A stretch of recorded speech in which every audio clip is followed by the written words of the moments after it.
Hello friends, क्या हालचाल?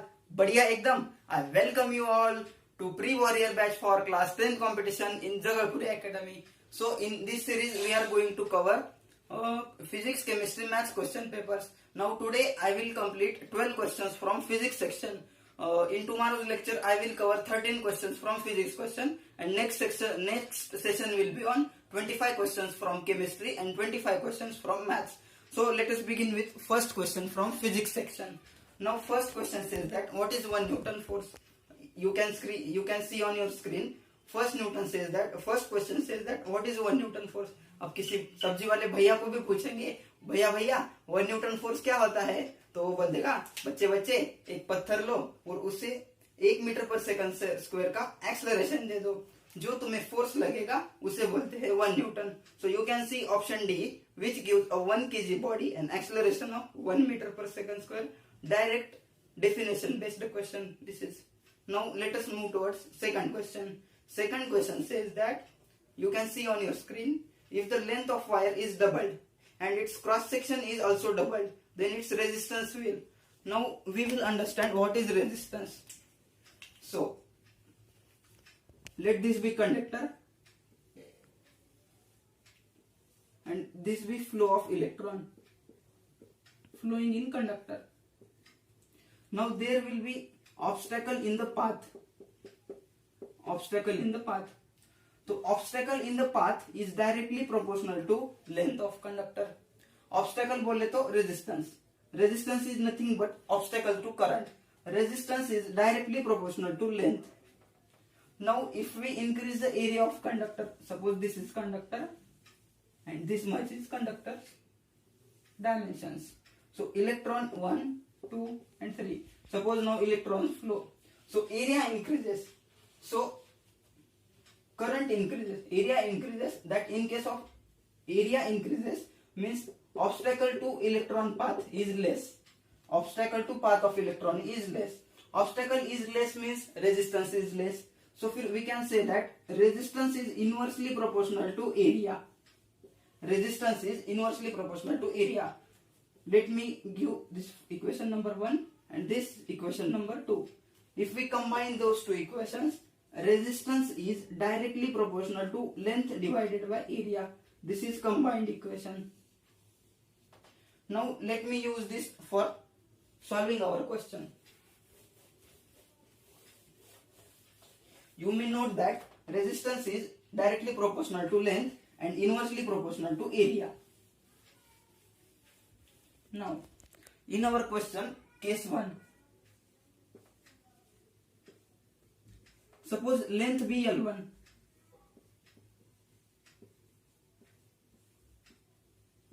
and area be A1. So resistance is directly proportional to length by area. So resistance will be K into L1 divided by A1. This is resistance R1. Now case 2.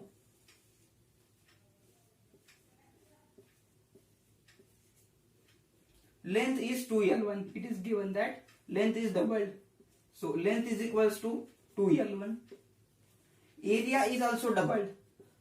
So area will be 2 times of A1. Now resistance. Suppose another resistance be R2. Second resistance be R2. R2 is equals to K constant into 2L1 divided by 2A1. So 2 से 2 गया is equals to K into L1 by A1. So if we observe this, this is R2. But KL1 by A1, KL1 divided by A1 is R1.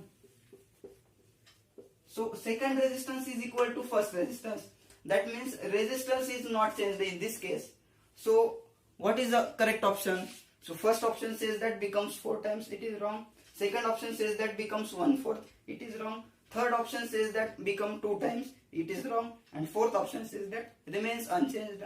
So correct answer should be option D. Now let us move towards next question. Next question says that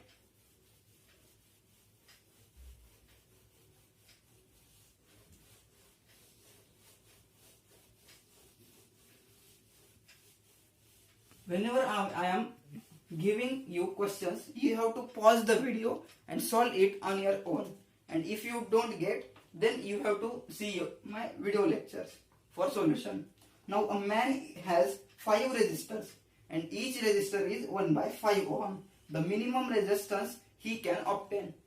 तो हम resistance का series combination और parallel combination क्या है ये समझेंगे. Resistances can be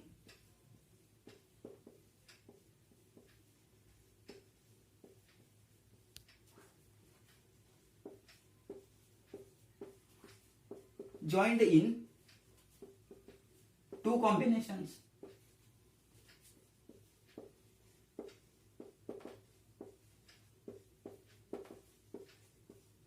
First is series combination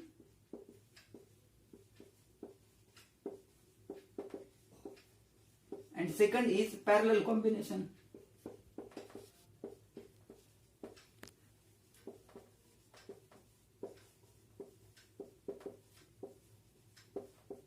Now what is series combination and what is parallel combination? Let me introduce two resistors R1 and R2. Let these be two resistances. So if we join R1 and R2 end to end, end of R1 is joined to end of R2. So R1 and R2, this is end to end combination. R1 and R2 joined end to end. So in this case resistance will be R1 plus R2. R equivalent will be R1 plus R2. Algebraic sum of R1 and R2 is R equivalent in case of series combination. Now in case of parallel combination, two resistances are joined across two same points. This is parallel combination. Suppose this is R1 and this is R2. R1 is joined between these 2 points and R2 is also joined between these 2 points. So current here gets divided. In this case, if current I1 flows here, I1 goes from here. But here, if current I comes here, so current in this case get divided into 2 parts. So this is called as parallel combination. R equivalent in case of parallel combination is given by 1 by R1 is equals to 1 by R equivalent is equals to 1 by R1 plus 1 by R2. This is important formula.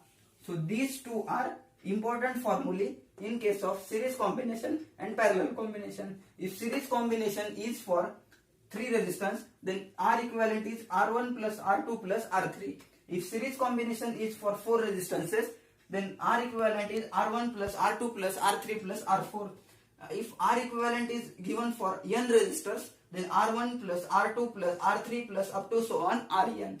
Now 1 by R equivalent in case of parallel combination, 1 by R equivalent is 1 by R1 plus 1 by R2. If there are 3 resistances, then 1 by R equivalent is equals to 1 by R1 plus 1 by R2 plus 1 by R3. If there are 4 resistances, then 1 by R equivalent is equals to 1 by R1 plus 1 by R2 plus 1 by R3 plus 1 by R4. Similarly, you can check those formulas. Now R equivalent in case of R1 and R2. In case of series combination, R equivalent is greater than R1 and greater than R2. R equivalent in series case is greater than both R1 and R2. And R equivalent in parallel is both R1 and R2. R equivalent in parallel is less than both R1 and R2. Now there one concept comes. Now in series combination,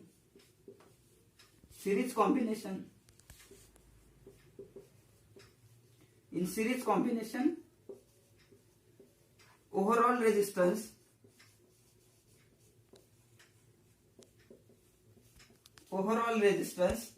is greater than every individual resistance.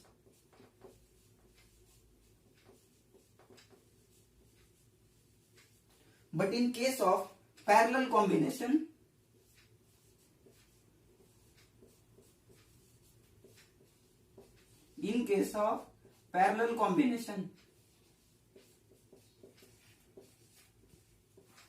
overall resistance is less than every individual resistance.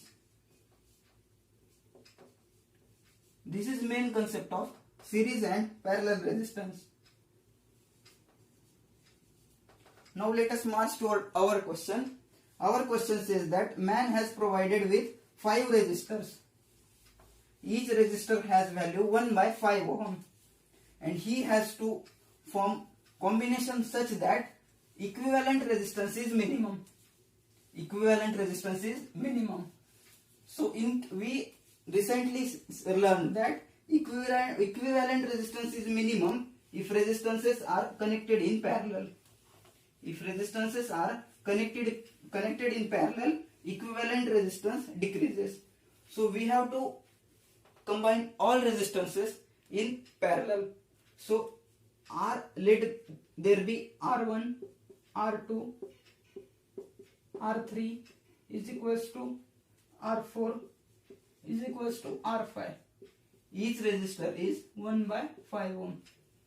Now, if we join them in parallel, we get minimum resistance. R equivalent is equals to 1 by R1 plus 1 by R2 plus 1 by R3 plus 1 by R4 plus 1 by R5. Now 1 by R1 is 5, 1 by R2 is 5, 1 by R3 is 5, 1 by R4 also 5, and 1 by R5 also 5. So overall sum will be 25. अब 25 लिखोगे नहीं, गलत हो जाएगा. 1 by R equivalent है 25. Therefore R equivalent will be 1 by 25 ohm. 1 by 25 ohm. If we have to minimize the resistance, we will join them in parallel combination. So there are 5 resistances. So we combine all them 5 in parallel combination. So equivalent resistance will be 1 by 25 ohm, and it is given in option B. Let us start the fourth question. In fourth question on your screen, it is said that which of the following setups can be used to verify Ohm's law. Now let us see what is Ohm's law. Ohm's law says that if there is resistance R and you have applied battery of voltage V across it, then Ohm's law says that current in the circuit, suppose it draws current I, current in circuit is directly proportional to voltage applied it. मतलब ज्यादा voltage होगा तो ज्यादा current होगा. Obviously है, जितना ज्यादा हम वोल्टेज बढ़ाएंगे उतना ज्यादा करंट इस सर्किट में फ्लो करेगा. अब इस प्रोपोर्शनलिटी कांस्टेंट को रेजिस्टेंस के साथ कैसे रिलेट करा जाता है, यही है Ohm's law. Ohm's law says that V is equals to I into R. यहाँ पे I स्मॉल है तो मैं स्मॉल I लूंगा, तो V is equals to IR. This is Ohm's law. This is Ohm's law.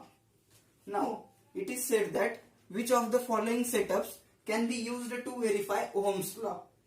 Now first setup is, I will draw all the 4 figures. First setup says that it is given that resistance is there. This symbol is for rheostat. Rheostat means variable resistance. Rheostat is variable resistance. First figure, they have connected a voltmeter. What does voltmeter? Voltmeter measures potential difference across given circuit, across given resistance. And what does ammeter?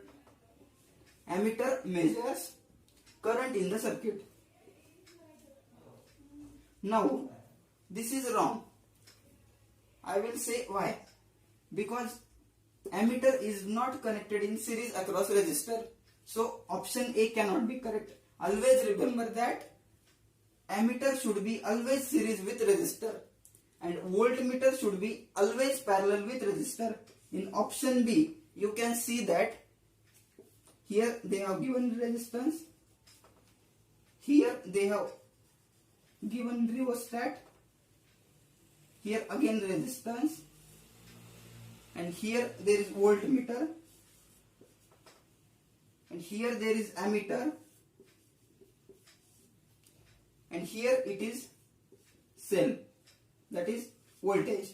So voltmeter they have connected in series, and ammeter they have not neither it is series and nor it is parallel. So this also cannot be correct. So option B is also wrong.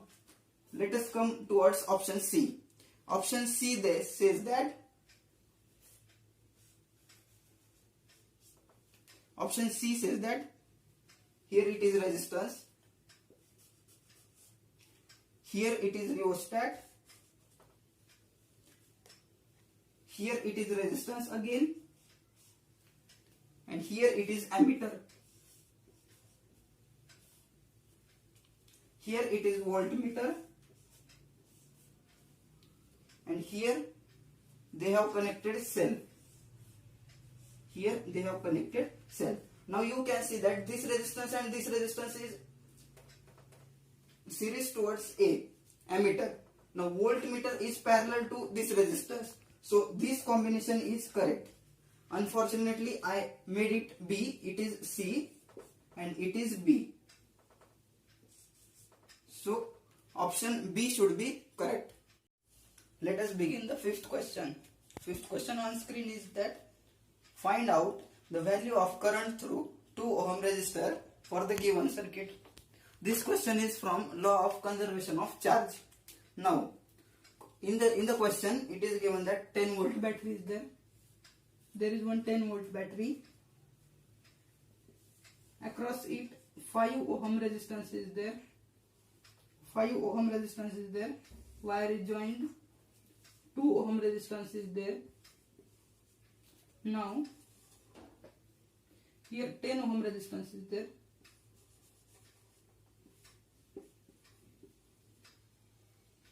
And here 10 volt battery is there. Here 10 volt battery and 10 volt battery. Now law of conservation of charge says that charge neither can be created nor can be destroyed. मतलब क्या है, अभी ये isolated system है suppose, और यहाँ पे 2 balls है A और B.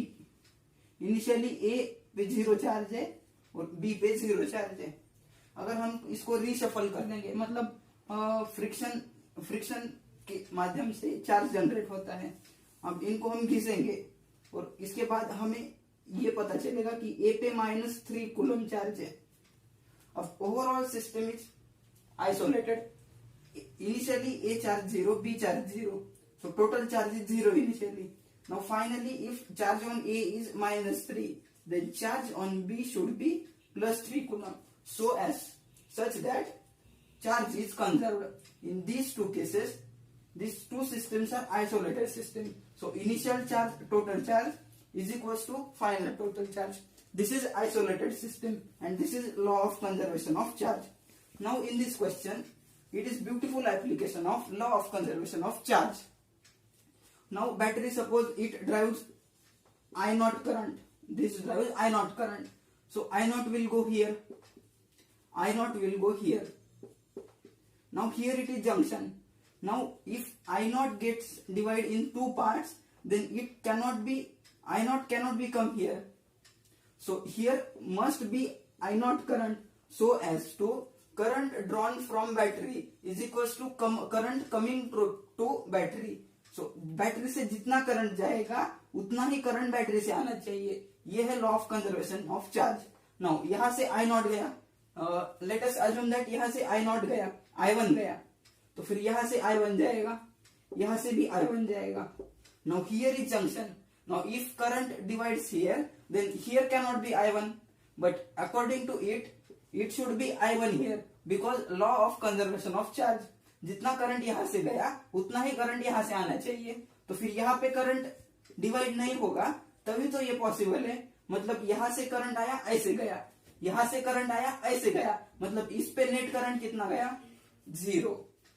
Current in 2 ohm branch is equals to 0.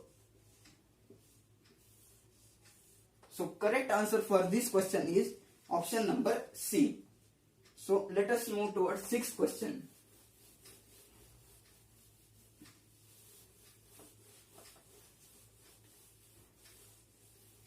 whenever I am giving question, you have to pause the video and you have to try yourself that question. And if you do not get, then you should watch next video. That means further video.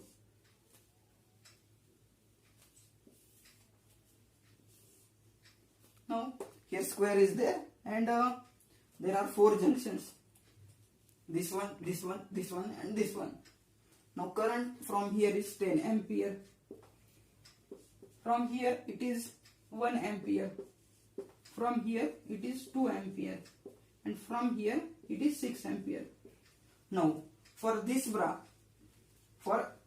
junction, यहाँ से current आया 10 ampere, यहाँ से आया 10 ampere, मगर यहाँ पे गया 6 एम्पियर, तो फिर यहाँ पे जाना चाहिए 4 एम्पियर. आने वाला करंट इज इक्वल टू जाने वाला करंट. टोटल आने वाला करंट बरोबर टोटल जाने वाला करंट. यहाँ से 4 आया, यहाँ से 1 आया, यहाँ पे कितना गया टोटल 5 एम्पियर. यहाँ पे 6 आया, यहाँ पे 2 आया, 6 आया 2 आया, कितना गया 8 गया. 6 plus 2 8 ampere. Now from here 8 ampere is coming, from here 5 ampere is coming, so here it will be 13 ampere. Now we have to find current in this side. So current in this side is equals to I value is 13 ampere. So correct answer for this question is 13 ampere, and which is given in option number C.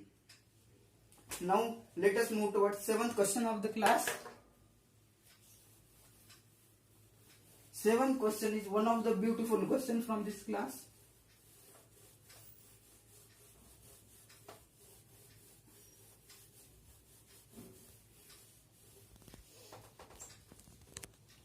In 7th question, a battery of 3 volt is there. Battery of 3 volt is there.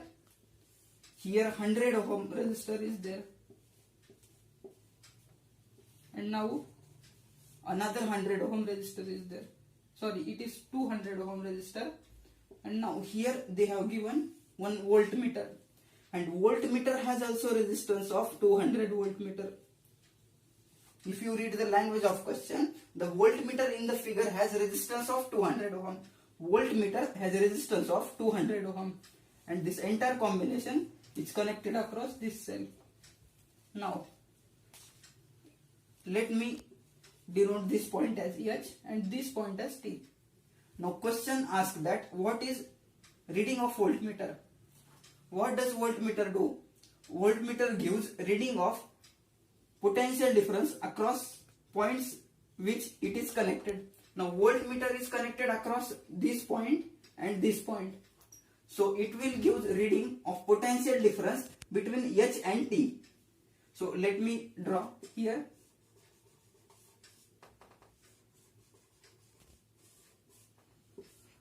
This is H and this is T. This is 200 ohm and this also 200 ohm. So R equivalent across 200 ohm is equals to parallel combination of these two. These two are in parallel combinations. R1, let me name this is R1 and let me name this as R2. So R equivalent is given by formula 1 by R equivalent is equals to 1 by R1 plus 1 by R2. Just now I give you formula this 1 by R1. What is 1 by R1? 1 by 200. What is R2? 1 by R2. 1 by 200 is equals to 2 by 200 is equals to 1 by 200. 1 by 100. So 1 by R equivalent is equals to 1 by 100 ohm. So R equivalent will be 100 ohm. So net resistance across H and T is 100 ohm. Now let me redraw this circuit. This is 3 ohm. This is 100 ohm. And again this is 100 ohm. And in this branch there is voltmeter also. Now what we have to do? We have to measure potential difference across H and T. Potential difference across H and T. Now this is 3 volt. Now these resistances are connected symmetrically. Why? Because it is 100 ohm and again 100 ohm. 100 ohm and 100 ohm. Now these two resistances are equal. Now current in those two resistance equal. Therefore potential difference across this is equals to potential difference across this. But potential difference across total is 3 volt. Potential difference across these two is 3 volt. But and potential difference across H and T will be half of 3 volts is equals to 1.5 volts. By symmetry we can say that the potential difference across H and T is 1.5 volts. But what we have to find? We have to find reading of voltmeter. But reading of voltmeter is potential difference across H, T. But potential difference across H, T is 1.5 volts. So correct answer for this question is 1.5 volts, and it is given in option number B. Let us move toward the 8th question of today's class.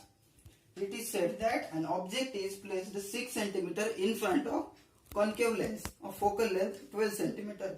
Find the position of image. This question belongs to light chapter of class 10th. Here it is given that there is one concave lens. There is one concave lens. The line perpendicular to optical center is called as principal axis. This is principal axis of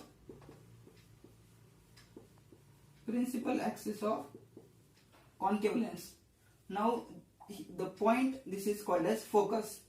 The light ray which are parallel to principal axis passes through a fixed point. This point is known as focus. This is focus. Now this point is known as center of curvature. Now if its length is x, then its length is 2x. This is basic concept. Now there is one formula called as lens formula. Lens formula says that 1 by V minus 1 by U is equals to 1 by F. V is image distance. V is image distance. U is object distance. U is object distance. And F is focal length.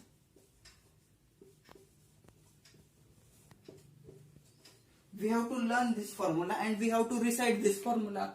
Derivation of this formula will come in 11th class. So we have to just recite this formula and we have to remember this formula. Now it is given that lens is there. The distances towards left from lens are measured as negative and distances toward right measured as positive. For this concave lens, if light ray comes from this side, then focus will be this side.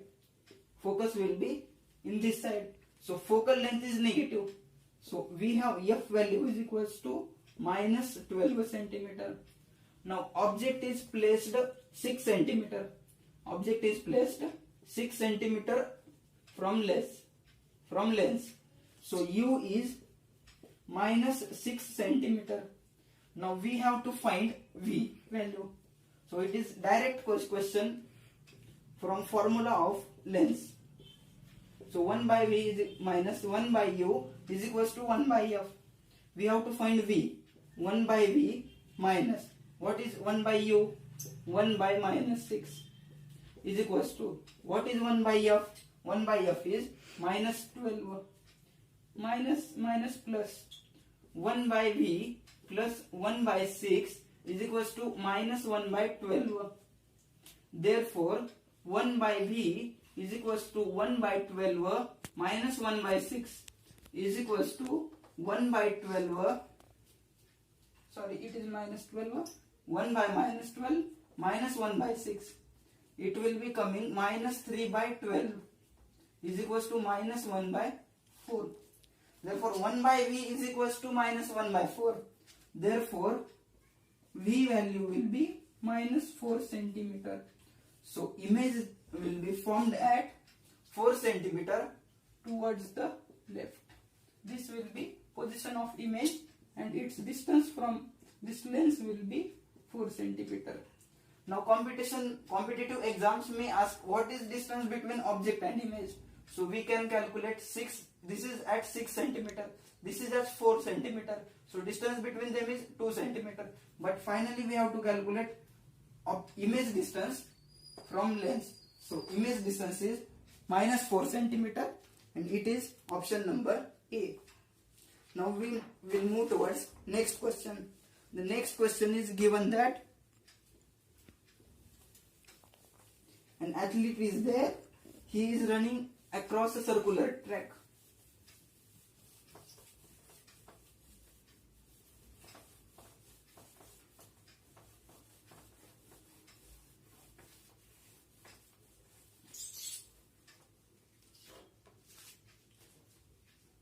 An athlete completes one round of circular track of diameter 40 meter in 12 seconds. Circular track is there. Diameter given is 40 meter. Therefore, its radius will be 20 meter. Now he completes one round in 12 seconds. मतलब ये पूरा चक्कर काटने में उसको 12 second लग रहे हैं. 12 सेकंड वन राउंड. अब एक राउंड कवर करेगा, वो डिस्टेंस होगा इसका circumference. Circumference is equals to 2 pi R. This is basic formula from maths. Is equals to 2 into pi into R is 20 is equals to 45. 40 pi, sorry, not 45, it is 40 pi. Distance is 45, 40 pi. In one round is equals to 40 into pi meters. Now, what will be the distance covered by him in 54 seconds? Means in 12 seconds, he covers 40 into pi. So in 54 meters, 54 seconds, how many distance he will cover? So answer should be 54 into 40 into pi divided by 12. We just cross multiply these two things and divide this by this. Is equals to 50 into 40. That answer should 540 into pi divided by 3. If we calculate this, we will end up 565 divided by 7 meters. So this should be final answer, and it is given in option number B. Now let us march towards another question.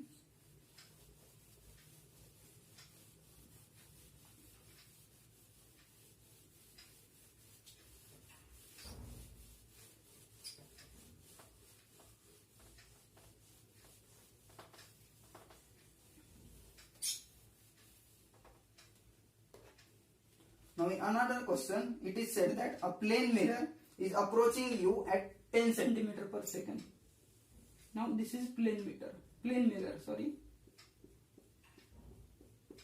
This is symbol of mirror, and you are here observer. You are observer, and it is coming towards you with velocity 10 centimeter per second. Try this question. It is very beautiful question. A plane mirror is approaching you at 10 centimeter per second. You can see your image in it. Matlab means you are able to see your image. Now it is said that we have to find speed of image. Now if suppose I have one beautiful approach to solve this question. Initially, suppose observer is at 0,0. 0,0 is point on graph. This is graph. X-axis and Y-axis, I kept here observer. Now simply I can make mirror at 100,0 point. Let mirror be 100,0 point. Now its image will form. Here it will be image. This is image. it is equal size image, not this much size. So position of image will be 200, 0. According to mirror formula, this distance is equals to this distance. So 0, 100, distance is 100. 100, 200, distance is 100. So we have made it correct. Now mirror is marching towards you. Now after 1 second, velocity of mirror is 10 centimeter per second. These quantities be in centimeter. Mirror is running towards you with 10 centimeter. So after 1 second, mirror will be shifted by 10 centimeter. So mirror will be somewhere here. You are at that place only, 0, 0. But now mirror came to 90, 0. Correct? Mirror came to 90, 0. Now we have to apply mirror formula. What is mirror formula? Distance of object from plane mirror is equals to distance of image from plane mirror. Now distance between object and mirror is now 90 centimeter. So distance between image of object and mirror should be 90 centimeter. So this coordinate should be 180, 0. Now this is overall scenario of this question. Initially, suppose mirror is at 100, 0, and after 1 second it is at 90, 0. Initially image is at 200, 0, and finally after 1 second image is at 180, 0. Now in 1 second image is covering 20 centimeter distance. In 1 second image is covering 20 centimeter. This implies velocity of image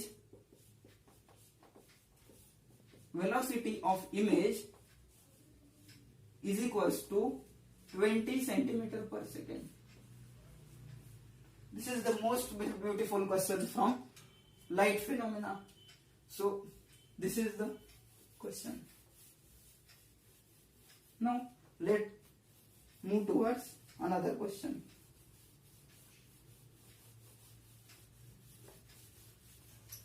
You have to note this question in your notebook.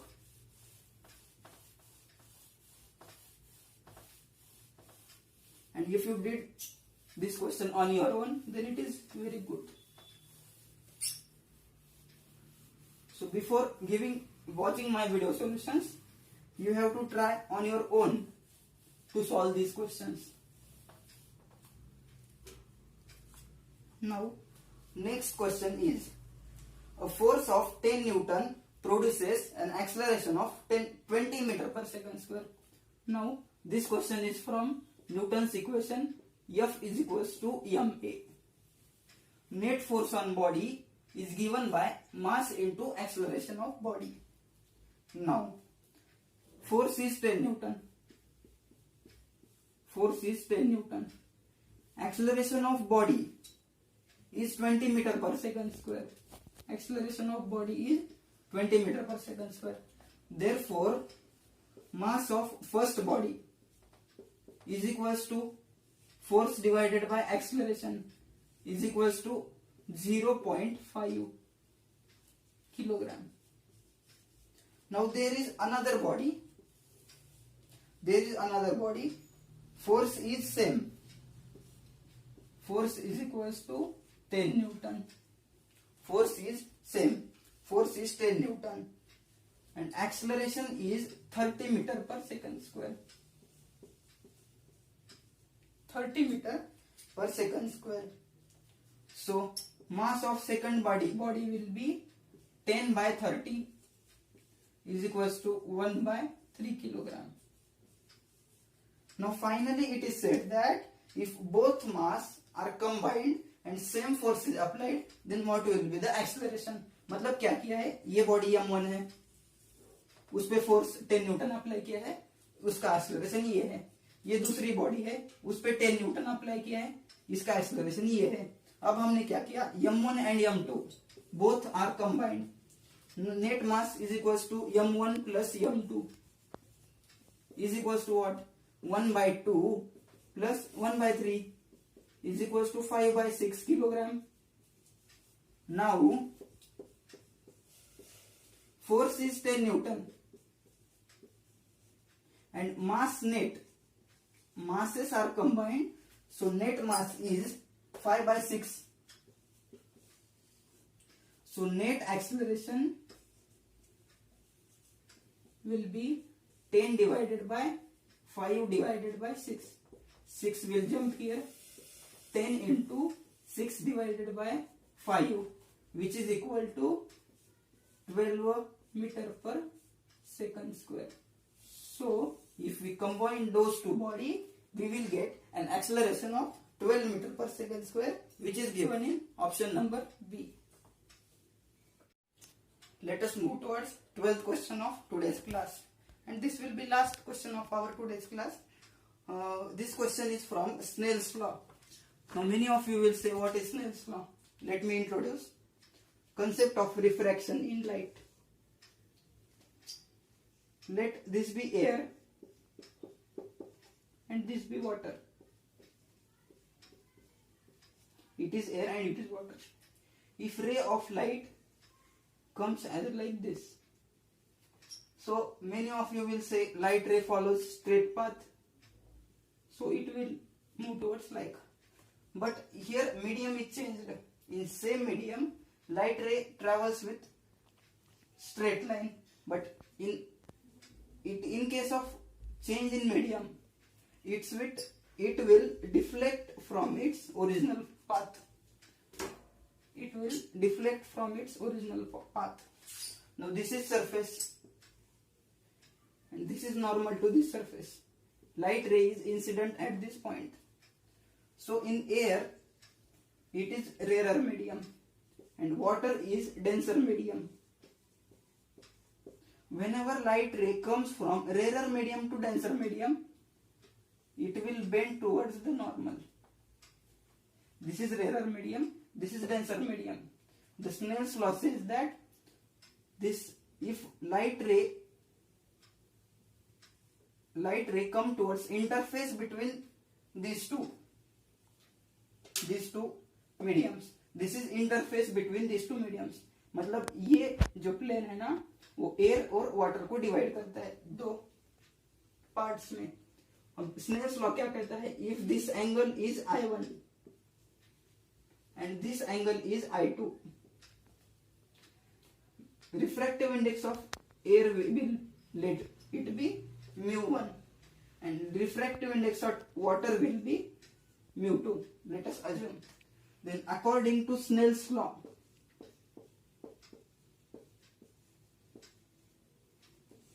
mu1 into sin I1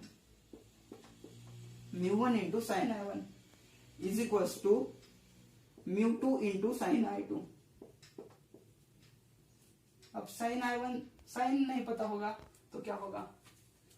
Let me teach you what is sin, what is cos, what is tan. So let this be triangle A, B and C. In it this be right angle and let it be theta. So sin theta is given by AB divided by AC. The ratio of opposite side to hypotenuse is known as sin theta. Then cos theta is BC upon AC. Adjacent side to theta divided by hypotenuse is cos theta. And tan theta is AB by BC. Opposite side divided by adjacent side, it is tan theta. Now, this is Snell's law. It is most important. Now, in our questions, it is said that a ray of light passes from vacuum into medium of refractive index mu. Suppose it is vacuum. Vacuum means nothing. There is nothing in vacuum. And refractive index is mu. This is medium. Now what is said that if the angle of incidence, let be angle of incidence is twice the angle of refraction. Suppose this angle is theta, then this angle is 2 theta. If this angle is theta, then this angle is 2 theta. Now vacuum refractive index of vacuum is always 1. We have to remember that refractive index of vacuum is 1. Now if we apply Snell's law, Snell's law between two surfaces, 1 into sine 2 theta, 1 into sine 2 theta is equals to mu into sine theta.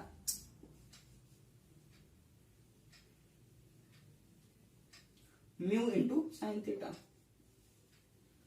अब यहाँ पे एक important formula लगेगा, side में note करके लिख लीजिए. sin 2 theta is given by 2 sin theta into cos theta. Derivation of this formula will be in class 11. So you have to remember sin 2 theta is equals to 2 sin theta into cos theta. Now if I apply this formula, 1 into sin theta, 1 as it is, sin 2 theta is equals to 2 sin theta into cos theta is equals to, this is my cos theta, 2 sin theta cos theta is equals to mu into sin theta. Now we can cancel this sin theta by this sin theta. Now cos theta will be mu divided by 2. Now what we have to find? We have to find angle of incidence. Now theta is given by, if cos theta is mu by 2, then cos inverse function is defined as theta is equals to cos inverse of mu by 2. For example, if cos 30 is root 3 by 2, then cos inverse root 3 by 2 is 30 degree. Cos 60 degree is 1 by 2. So inverse of cos inverse 1 by 2, 60 degree. Similarly, cos theta is mu by 2. So theta will be cos inverse of mu by 2. And option is given here, cos inverse mu by 2. But we have to find angle of incidence. We have to find 2 theta, not theta. So 2 theta will be 2 cos inverse mu by 2. Many of students will confuse here. If they find theta, they directly mark cos inverse mu by 2. For confusion, they have given cos inverse mu by 2. But we have to find 2 theta. 2 theta is equals to 2 cos inverse mu by 2. And it is given in option C. So this is our first lecture of today's class. So we will continue next 13 questions in next class. So पढ़ाई करते रहें. All the very best.